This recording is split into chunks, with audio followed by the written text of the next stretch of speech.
है ना, चलो आप जाके खेलो, मैं काम कर रहा हूँ। अस्सलाम वालेकुम। मैं इस साल उम्रे पे गया था, तो मैंने फ़ील किया कि कुछ इस टाइप के मसाइल उसमें आते हैं कि अगर उनको हम लोग पहले से नॉलेज रखें तो हम लोगों को बड़ी आसानी भी होगी, और दूसरी बात ये कि हम लोग घबराएंगे नहीं। छोटे छोटे मसाइल हैं, लेकिन वो बड़ी परेशानी का बाइस बन जाते हैं वहाँ पे। तो मैं उन पॉइंट्स को, अपने एक्सपीरियंस को आज आपके साथ शेयर करता हूँ।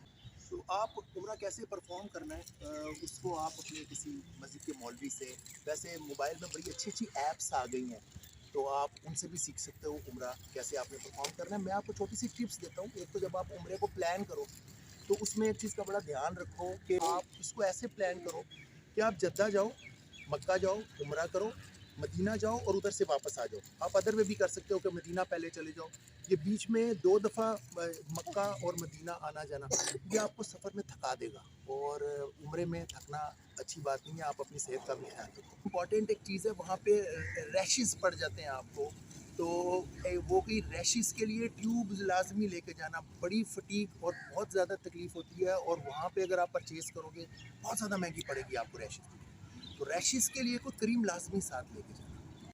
अच्छा, एक और बड़ी इंपॉर्टेंट चीज़ है कि हम लोग ये सोचते हैं कि हम लोग उम्रे पे जाएंगे और सिर्फ वीज़ा ले लें, और वहाँ पे जाके फिर हम लोग होटल वगैरह कुछ चूज़ कर लेंगे। उसमें एक फ़ायदा तो होता है कि हम अपनी मर्ज़ी का होटल चूज़ कर लेते हैं, लेकिन इसमें एक नुकसान ये हो जाता है कि वहाँ पे जाके जब आप होटल होटल कराओगे तो वो आपको महंगा पड़ेगा। इधर से अगर आप पैकेज के साथ ले जाओगे ना, तो वो आपको सस्ता पड़ता है।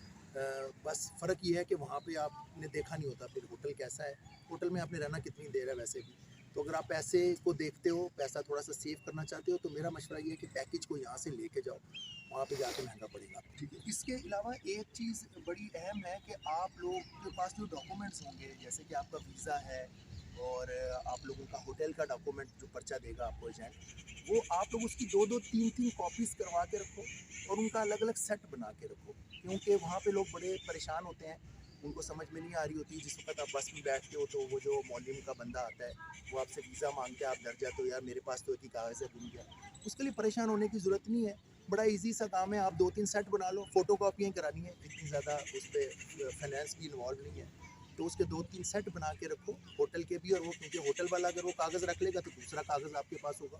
ऑब्वियसली आपने फिर मक्का से मदीना ट्रैवल करना है, और वहाँ पे भी होटल लेना है। तो आपको मक्का में आपका ये दिल है कि आप जो है वो गारे हिरा पे जाओ, उसके लिए फिर आप अलग दिन रखो और जाओ। फिर सुबह-सुबह फजर की नमाज़ पढ़ने के बाद नाश्ता-वाश्ता करो, और उसके बाद वहाँ पे जाओ। तो इसलिए कि उसमें आपको बहुत टाइम लगेगा, वो कोई एक छोटी एक्टिविटी है नहीं, वो ऊंचाई बहुत ज़्यादा है, तो इसलिए इसको अलग प्लान करो अपनी ज़ियारतों से। अच्छा, एक और पॉइंट मैंने शेयर करना था। मैंने वहाँ पे देखा कि बहुत सारे लोग जब सही करने जाते हैं, तो वो 7 चक्करों की जगह 14-14 चक्कर लगा रहे हैं। वो कुछ ऐसे कंसीडर करते हैं कि सफ़ा से स्टार्ट लेंगे, मरवा पे जाएंगे और सफ़ा पे वापस आएंगे, तो उनका एक चक्कर पड़ेगा।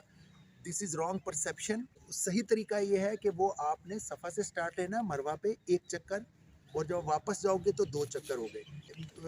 जहन में रखना है, 14 चक्कर लगा के खामखा अपने आप को ना थकाएं। आपका उम्रा 7 चक्करों का है, सही में 7 ही चक्कर लगाएं, और वो ऐसे हैं, सफ़ा से स्टार्ट होगा 1 2 3 4 5 6 और 7, और आपकी सही कंप्लीट हो जाती है। अपने आप को मत थकाओ 14 चक्कर लगा के, 7 चक्कर लगाने हैं आपने। और एक आखिरी पॉइंट, वो भी मेरे हिसाब से बड़ा अहम पॉइंट ये है कि हम लोग वहाँ से तबर्रुक के तौर पे अपने प्यारों को देने के लिए गिफ्ट भी लेके आते हैं, तस्बीहां लेके आते हैं, और जानमाज़ें वगैरह। तो इसमें मेरा मशवरा ये है कि आप लोग जब यहाँ पे हो, उसी वक्त वो सारी चीज़ें परचेज़ कर लो जो आपने लोगों को देनी है। तो उससे 2 फ़ायदे होंगे। एक तो ये कि वहाँ से जब आप लोगे तो वो आपको बहुत महंगा पड़ेगा, और वही चीज़, सेम चीज़ जब आप यहाँ से लोगे तो आपको फाइनेंशियली वो चीज़ बहुत रिस्पेक्टेबल सी प्राइस में मिल जाएगी। और इसमें आपको एक और ये फ़ायदा होगा कि आप लोगों को ना बहुत ज़्यादा सामान उठा के नहीं लाना पड़ेगा। आप उधर से परचेज़ करोगे तो ज़ाहिर बात है आपको सामान बहुत ज़्यादा कैरी भी करना पड़ेगा एयरपोर्ट पे, फिर आपका सामान का भी इशू हो जाता है कि जी इतना सामान कैसे लेके जाएंगे। दूसरी चीज़ इसमें ये होगा कि जब आप वापस आओगे, ये आपको वापस आने के बाद ज़्यादा फ़ील होगा। वहाँ पे तो माशाल्लाह बरकतें ही कुछ ऐसी होती हैं, माशाल्लाह माहौल ही कुछ ऐसा होता है, आप थकते ही नहीं हो, आपको फ़ील ही नहीं आती उस थकन की। लेकिन जब आप अपने घर वापस आके पहुंचते हो और बैठते हो ना, फिर आपको पता चलता है कि आप कितना ज़्यादा थक गए हो। ये जो आप जो 10 15 20 दिन वहाँ पे जाके सब माशाल्लाह नज़ारे देख के आए हो, लेकिन ऑब्वियसली आप इंसान हो, फिज़िकली आप थक जाते हो, वो थकन आपको इधर आके फ़ील होगी। उसके बाद वो चीज़ें आपके लिए कलेक्ट करना, अगर आपने शॉप यहीं से करने का फ़ैसला किया है, मुश्किल हो जाएगा, तो वो आप जाने से पहले भी ये काम कर सकते हो कि लेके रख दो और वो करो। आपको सस्ता भी पड़ेगा और सेम ही चीज़ मिलेगी। तो ये आयत चलो घर चले। तो ये छोटे-छोटे पॉइंट्स थे, मैंने कहा आयत खेल रही है पार्क में, तो हम इसको डिस्कस कर लें। तो जो भी उम्रे पे जा रहा हो आपके आस-पास भी, तो उसको भी आप ये चीज़ें शेयर करें ताकि लोगों को आसानी हो वहाँ पे और घबराएँ नहीं, छोटे-मोटे मसाइल आते रहते हैं। इस तरह से लोगों से गाइडलाइन लेके जाएँगे तो इंशाल्लाह आपको आसानी रहेगी। और जब भी जाएँ उम्रे पे मेरे लिए, मेरे घरवालों के लिए, मेरे बच्चों के लिए ज़रूर दुआ करें और सारे आलम इस्लाम को दुआओं में याद रखें। आजकल आलम इस्लाम को दुआओं की बहुत ज़रूरत है और अल्लाह ताला हम सब पे रहम फरमाए और हमारे सब बच्चों पे और भाइयों पे रहम फरमाए। अल्लाह हाफ़िज़।